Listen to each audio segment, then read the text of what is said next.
পৰিক্ৰমা সকলোলৈকে নমস্কাৰ জনাইছোঁ। আগৰ ভিডিঅ'টোত যিহেতু বজাৰ সম্বন্ধীয় কেইটামান শব্দ আপোনালোকলৈ অসমীয়াৰ পৰা মই টাই আহোম ভাষালৈ অনুবাদ কৰিলোঁ। আজি ভিডিঅ'টিৰ জৰিয়তে বজাৰ সম্বন্ধীয় কেইটামান বাক্য আপোনালোকলৈ আগবঢ়াম। আজি দেওবাৰ, বান মদাই বান তানাং নুই। দেওবাৰটো বন্ধ বাৰ, বান তানাং নুই হাপ বান।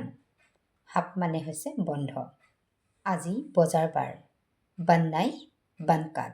বান্নাই হৈছে আজি আৰু বানকাট মানে বজাৰ বাৰ।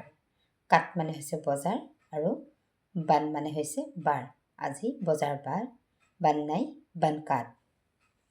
ব'লা আমি বজাৰলৈ যাওঁ। এই বাক্যটো টাই আহোম ভাষাত এনেদৰে ক'ব পাৰি যে পাইলা ৰাও পাইলে টিকাত। কি কিনিম? এই বাক্যটো যদি আমি ক'ব লগা হয় আমি তেতিয়া ক'ব লাগিব যে কাচাং টাক্কা শিউ। কাচাং টাক্কা শিউ। কি কিনিম? বজাৰত বহুতো বস্তু ওলায়। এই বাক্যটো আমি টাই আহোম ভাষাত ক'ম যে খ্ৰং নাম নাম অক টিকাত। খ্ৰং নাম নাম অক টিকাত। আমি বজাৰৰ পৰা শাক পাচলি কিনিম। এই বাক্যটো আমি টাই আহোম ভাষাত এনেদৰে ক'ম যে টিকাত তাক পাই চৌফাক। চৌ মানে হৈছে কিনা আৰু ফাক মানে হৈছে শাক।